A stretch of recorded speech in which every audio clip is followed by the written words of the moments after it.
할렐루야. 기도드리겠습니다. 하나님 아버지, 이 시간 예배로 함께 나아갑니다.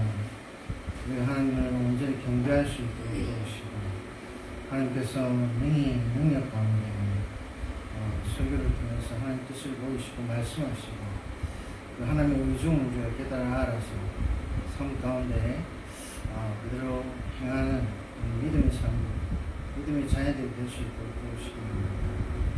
감사합니다. 예수 그리스도의 이름으로 기도합니다. 아멘.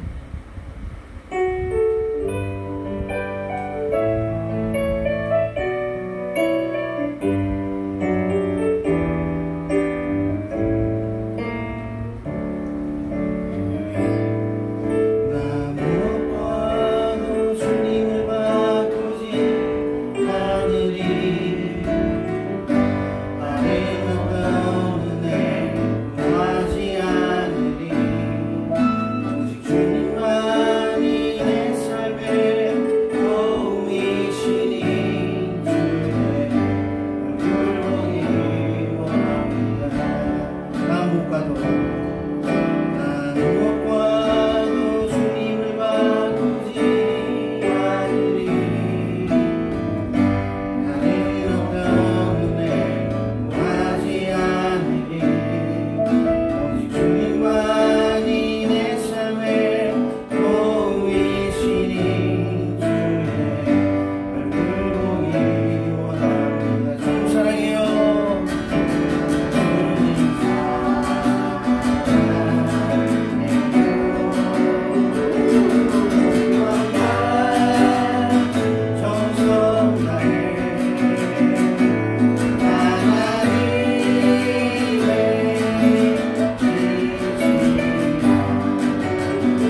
제가 혼자 읽을 때는 이 하나님께서 분노를 굉장히 세게 하셨다고 느끼는데 하나님께서 절제를 많이 하시는 것이 다시 느껴지는데요. 2장 1절부터 9절을 제목을 하나님의 분노라는 제목으로 살펴보려고 합니다. 지난주에는 하나님의 영광이라는 제목으로 보았고요. 오늘 하나님의 분노라는 제목으로 보았는데 그런 다음에 이것을 어떻게 전개를 해나가야 되나 설교 구성을 고민을 하다가 지금 나름대로 정리를 해서 이렇게 해보았습니다. 먼저 이렇게 봤습니다. 제일 처음 분노라는 것은 제가 배웠는데요.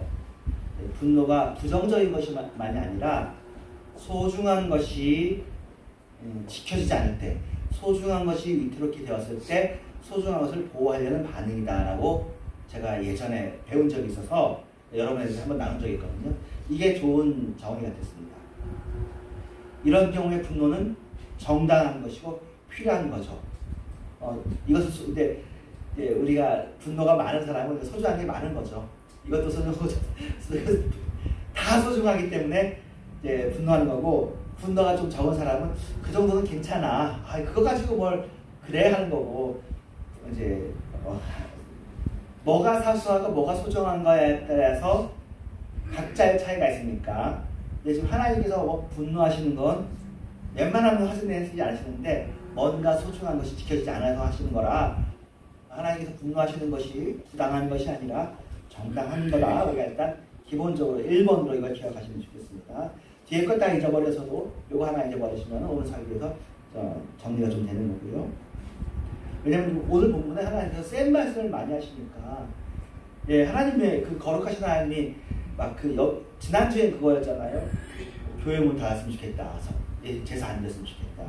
오늘은 야 너네가 데리고 온 소나 그 똥을 너희 얼굴에 발라가지고 똥 냄새 나는 거 치워서 너희 다 치웠으면 좋겠다.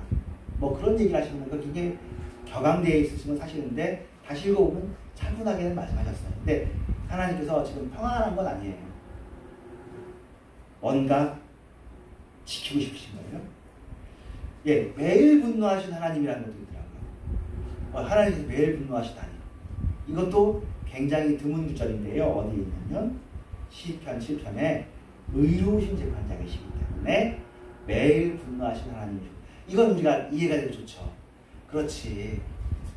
이 세상이 정의가 어느 정도 이루어지지만 다 이루어지지 않잖아요. 그러니까 그 사람들에게 정의를 이루어지기 위해서 주님께서 그것을 바라보고 계신다.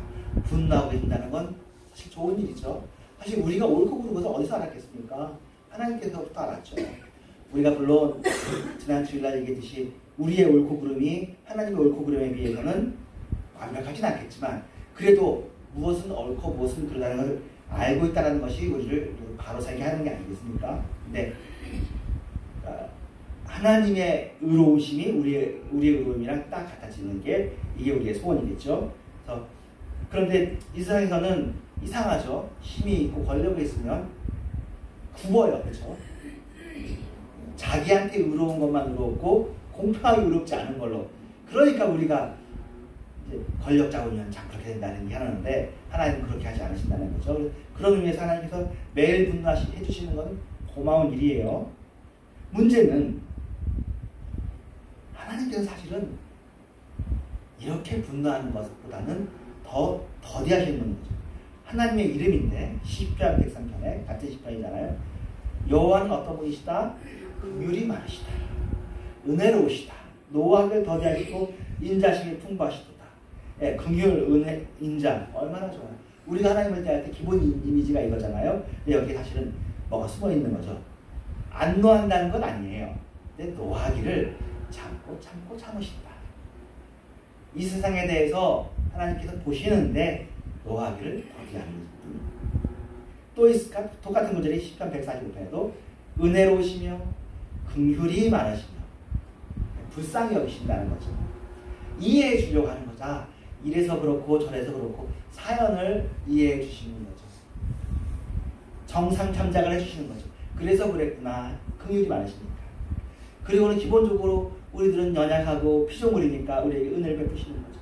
그래, 내가 잘 봐줄게 하는 거예요. 그리고는 노하기를 더디하시는 거예요. 그리고 인자하게 관용하시는 하나님입니다. 느헤미야 9장 7절에는 이 사람들이 있는데 이 사람들이 잘못을 했어요. 느헤미야는 정치가잖아요. 그런데 이 사람들에 대해서 이렇게 얘기하시죠. 주께서는 용서하시는 하나님이시라. 그 은혜로우시며 긍휼히 여기시며 더디 노하시며 인자가 풍부하심으로 그들을 버리지 아니하셨나이다. 자기는 화를 내겠지만 하나님은 그들을 불쌍히 여기신다. 그런 얘기가 있으시니까 기본적으로 화를 내는 것보다 화를 내지 않는 것이 더 하나님의 소송에 맞으시고 또 우리도 그렇게 화를 내면 안 되겠죠. 이게 출애굽기 34장이 아까 우리가 봤던 시편과 느헤미야의 어머니 구절이에요.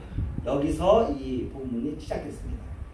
여호와께서 모세를 지나가면서 자기를 말하기를 여호와라 여호와라 노래 부르듯이 자비롭고 은혜롭고 노하기를 더디하고 인자와 진실이 많은 하나님이라. 하나님의 자기 표현이 자비롭고 은혜롭고 노하기를 더디하시는 거예요. 그러니까 참 중요한 구절이겠죠. 하나님은 자비로우신 분이셔요. 그리고 노하기를 더디하시는 분이세요. 그래서 잠언 15장 18절에 분을 쉽게 내는 자 하나님 아니시죠? 하나님 얘기하지 않죠? 쉽게 분을 내지는 말아야 되는 거죠. 그러면 다툼을 일으키는 거죠. 노하기를 더디하는 자 하나님 닮아가는 사람은 시비를 그치게 하는 거죠. 한번 참. 그래서 이거 이제 조사하다 보니까 우리 그렇게 많이 들었잖아요. 화를 참으면 병이 된다. 우리 많이 들어서 화를 풀어야 된다 했는데 막상 이게 심리학자들이나 상담학자들이 추천하지 않는 말이래요. 화를 다르게 풀어야 된대요. 화를 자주 내는 게 오히려 안 좋다는 겁니다. 그러니까 화를 다시 심리학자들이 얘기하는 건 그것을 다시 한번 생각해봐. 그것이 화낼 일인지 한 번 더 생각해보는 것을 추천 안 해요. 화를 바로 내는 게 옳지 않다는 거죠. 그러니까 대중심리학, 그래서 이걸 대중심리학이라고 해요. 화를 참으면 안 된다. 그러면 그게 병이 된다. 그런 말들이 이제 우리가 사실은 워낙 한국 사람들한테 이 말이 왜 필요했겠어요? 우리 한이 많은 민족이라 너무 많이 참고 억울한 일이 많아서 이런 말들이 도움됐으니까 쓰였는데 지금 오히려 좀 너무 많이 자기 주장하고 화를 내는 시대에 오긴 온 거죠. 다른 시대도 오겠고. 그렇다면 말라기 2장 9절에 하나님이 왜 그랬냐면 너희가 하나님의 길을 지키지 아니하고 율법을 행할 때 사람에게 치우치게 했기 때문에 이 너희는 제사장이 사실 종교 지도자들을 의미합니다.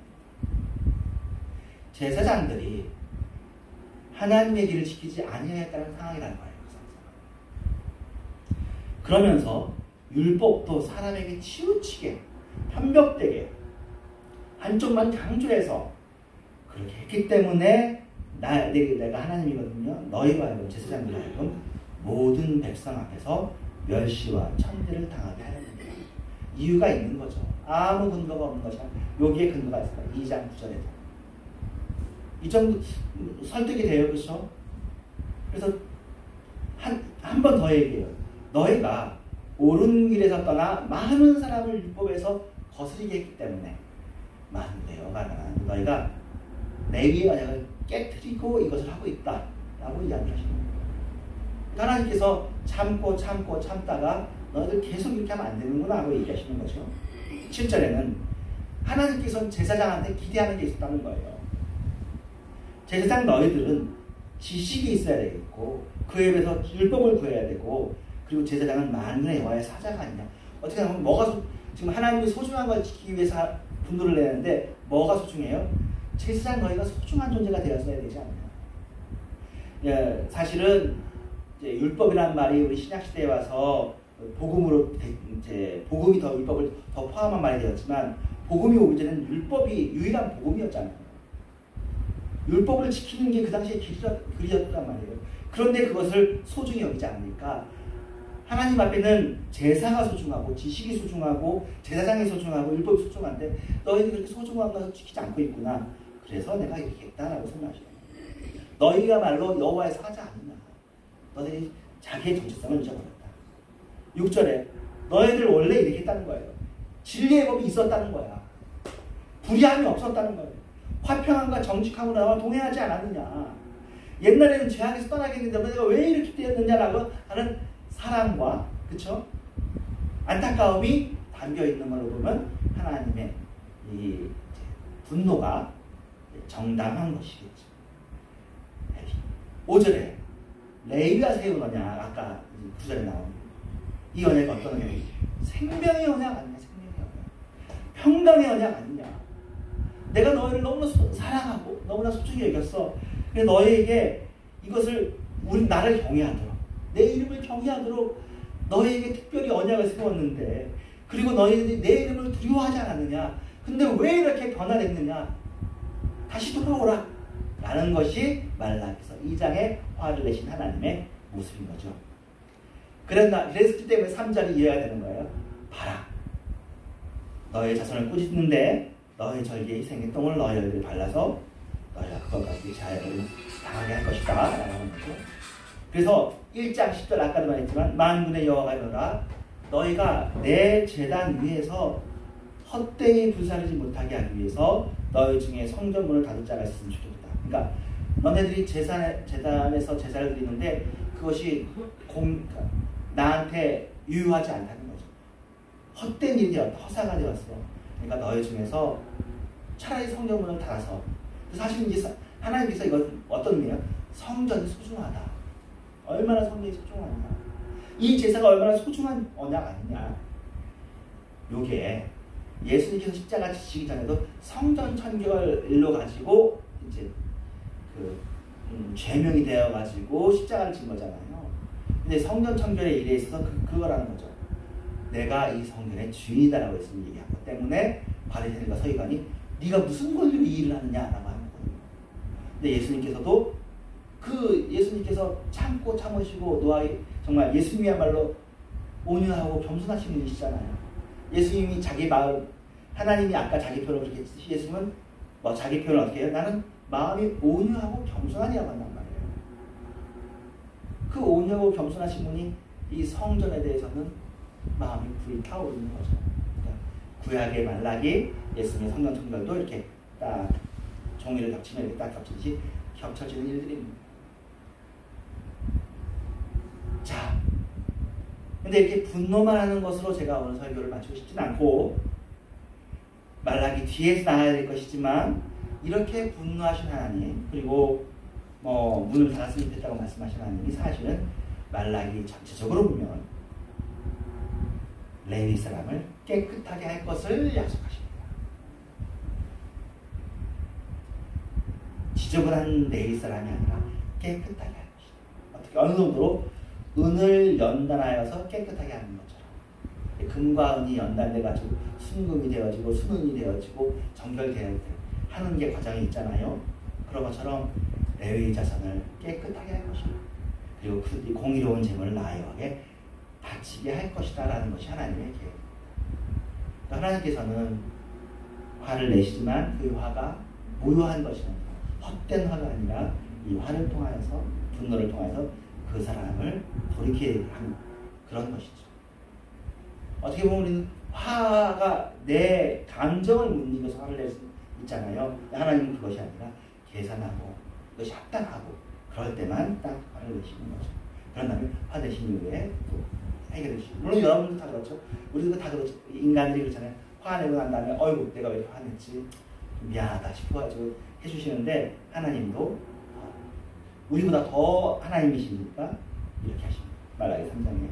그리고는 그때에는 유다와 예루살렘의 공허를 제4일이잖아요. 유다가 예루살렘이 드리는 것이 옛날과 고대와 같이 다시 나의 여호와께 기쁨이 될 것이라고 약속해 주십니다. 하나님은 회복해 주시는 하나님, 야단을 치시지만 그 사람들을 고쳐주시는 하나님이시구나 라는 것을 여러분이 아셨으면 좋겠습니다. 4장에는 이렇게 나오는데 내 이름을 경외하는 너희에게, 이게 제 1장에 계속 얘기하는 거거든요. 너네들이 나의 이름을 경외하다가 지금 나의 이름을 소홀히 여기는구나 라고 하는 것이 1장이었어요. 이제 다시 우리도 어떻게 됩니까? 경외하는 자가 되어집니다. 하나님의 이름을 경외하는 자가 되어서 자 이제 너네들은 그런 사람이 될 것이니까 공의로운 해, 의로운 해가 떠올라서 치료하는 광선을 비추는, 우리가 병 치료할 때 이 부분을 많이 인용하죠. 공의로운 해, 치료하는 광선. 그러면 너희가 나가서 외양간에 튀어나온 송아지같이 즐겁고 활기찬 삶이 되는 거죠. 예, 오늘은 이야기를 짧게 요약해서 여기까지 했습니다. 하나님께서 여러분들에게 크신 은혜를 주시고 믿습니다. 네, 주기도문 하겠습니다. 하늘에 계신 우리 아버지여, 이름이 거룩히 여김을 받으시오며 나라의 마옵시며 뜻이 하늘에 주신 것 같이 땅에서 이루어지이다. 오늘날 우리의 양식을 주옵시고 우리가 우리에게 죄 지은 자를 사하여 준 것 같이 우리의 죄를 사하여 주옵시고 우리를 주님 말게 하옵시며 다음 날에서 없소서. 내게 나와 권세와 영광이 아버지께 영원히 있사옵나이다. 아멘.